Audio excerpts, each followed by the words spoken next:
This is the very first character portrayed by Geoffrey Chaucer, the character of the knight. And the life or the story of the knight is based on Boccaccio's collection of Boccaccio's work Seed. Actually, at the time of Geoffrey Chaucer, chivalry was on the decline because of rich person.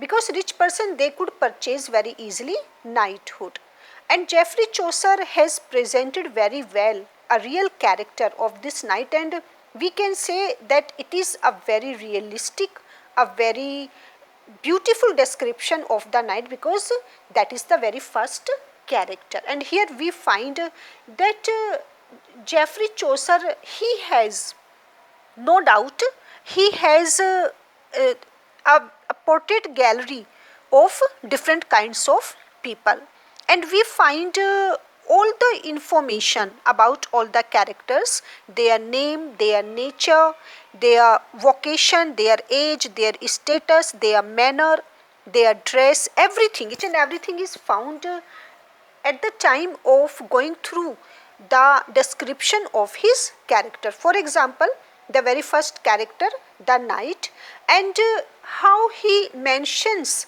this character. So first of all, just look at the text, how he writes about this character. Okay, I have tried to portray the character of the knight. A knight there was, and that a worthy man. Okay, there was a knight, and the knight was a very worthy man. He was a very suitable man, means he is being appreciated by Geoffrey Chaucer, and it is a very realistic description. Not he has not used any kind of ironical language or satirical language, but whatever Geoffrey Chaucer is saying here, that is very true, and he is very real to at the time of presenting this character. So a knight there was, and that a worthy man, that through the rhyme that he first began to written out, he loved chivalry, because that this is the character of a knight, and he loved what he loved chivalry, truth and honor. So the knight was very brave, he was very courageous, and he was very truthful, and he was honored by everyone, and he himself also loved honor. What he loved? Freedom and courtesy. So he was very polite, and he was also very courteous. Full worthy was he in his lord's war, and he was completely, he was devoted to his vocation or to his profession, that was of a knight.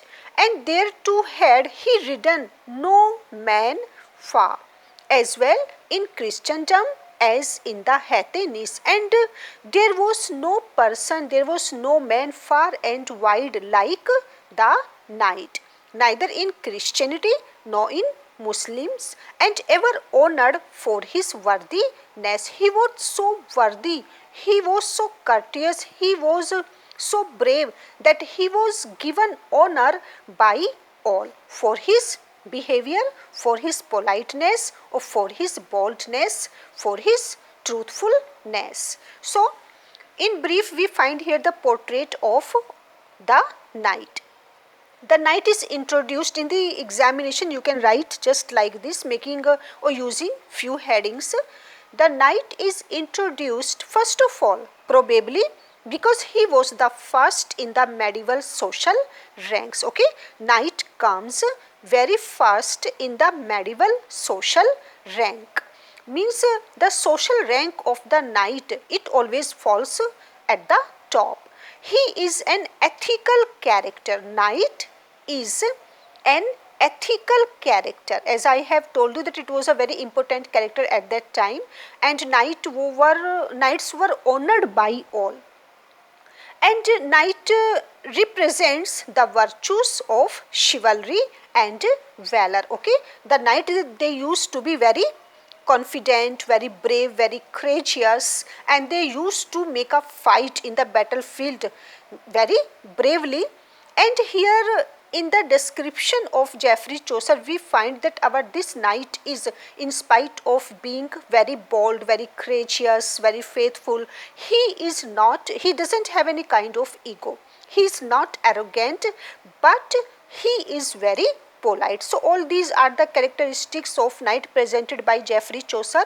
The knight was very polite, very courteous, and of course he was very brave, and he was a great warrior because he was very bold, he was very courageous, and he always displayed or showed his that kind of courageousness in the battlefield. So he had been a good warrior even at the time of making fight in the battlefield.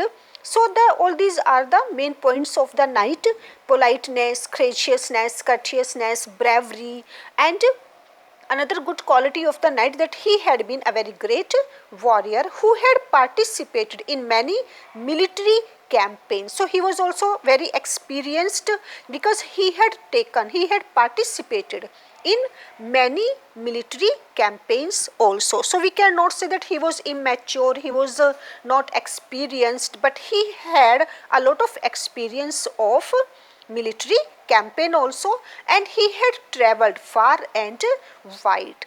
Means that the knight, he loved to make a fight, he loved his that kind of chivalry, and he used to go here and there. So it was not the work of the knight only to sit at home, but he had travelled far and wide, and forward he had gone here and there in order to make a fight.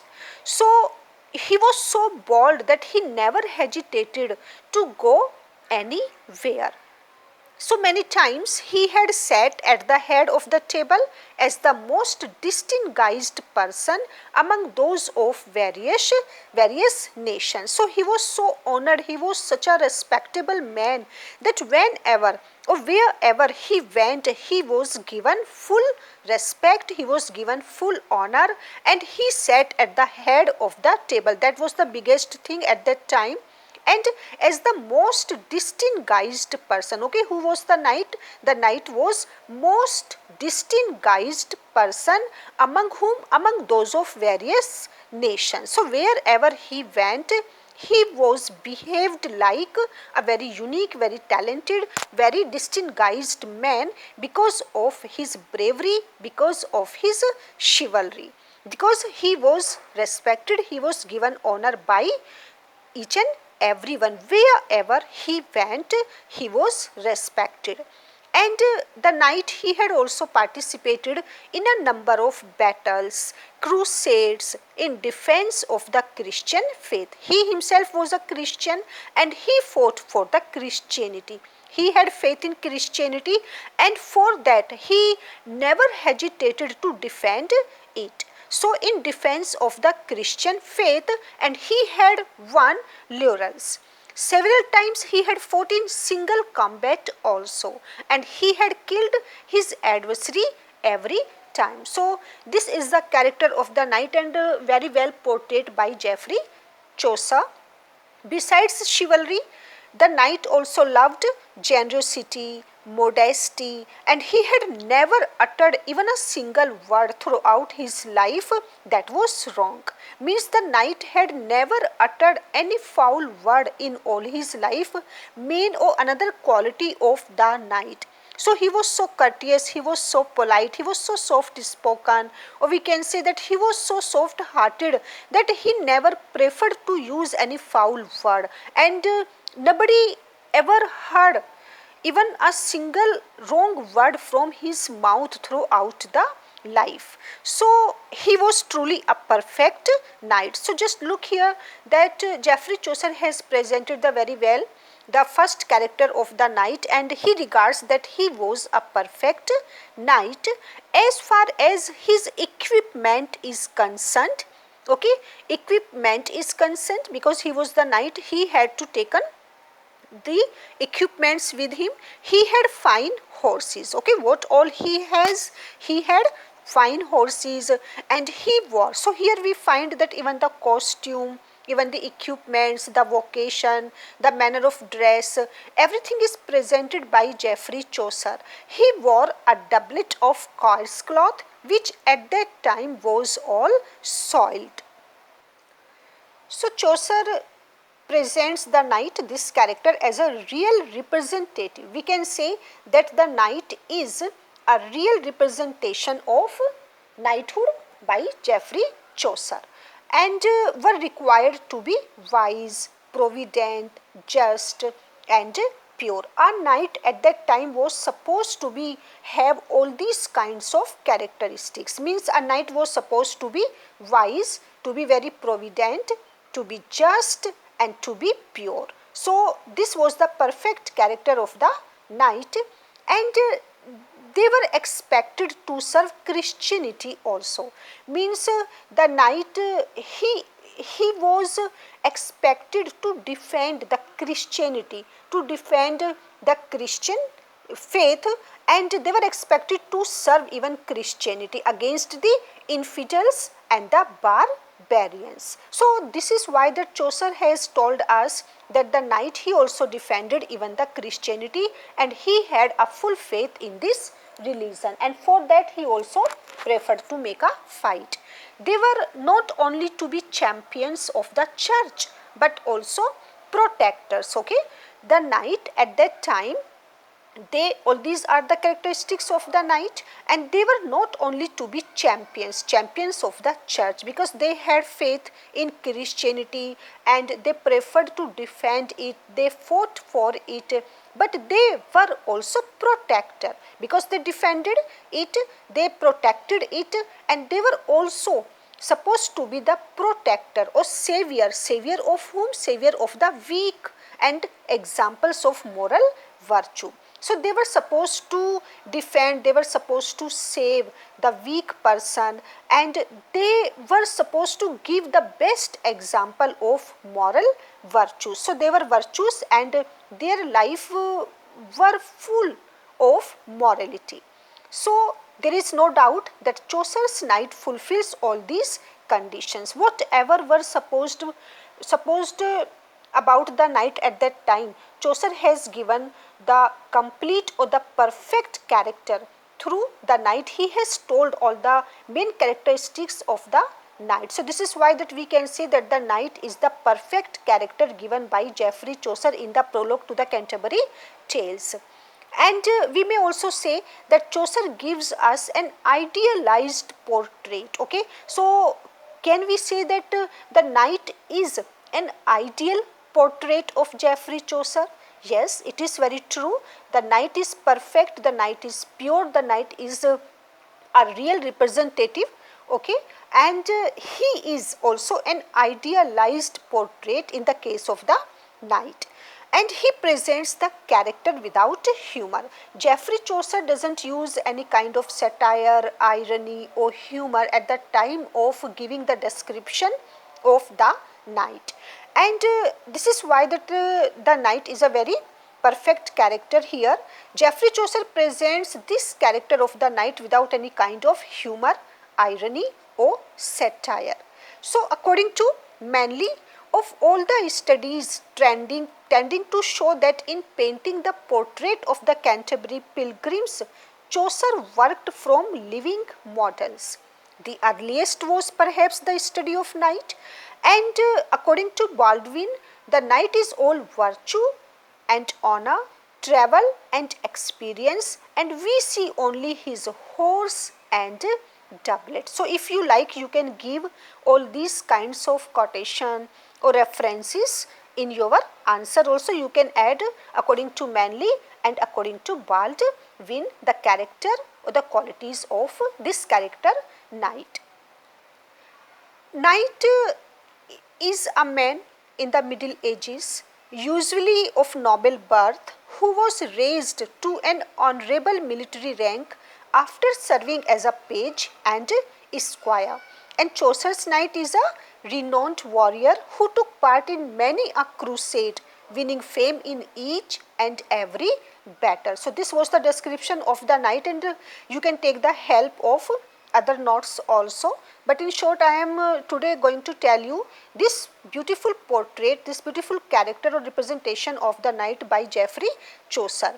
And the knight is a typical crusader of the Middle Ages. He is the representation of Middle Ages and he is the first to be described by Chaucer. Okay, there are so many characters, various or different kinds of character, but the knight comes very first. So, knight is the very first character described by Chaucer because the poet himself was a soldier in his youth.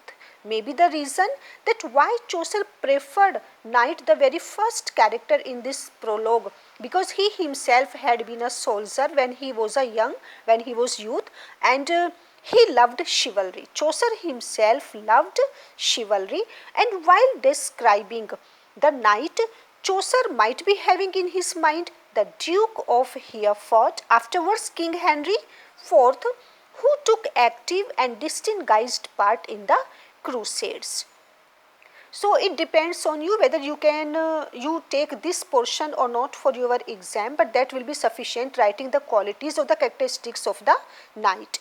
And some critics they think that Chaucer's description of the knight is based in the main on Froissart's picture of Peter, King of Cyprus. But never forget that the description or this story of the knight is based on Boccaccio's tea seed. So, this was the description of the knight presented by Geoffrey Chaucer in the prologue to the Canterbury Tales.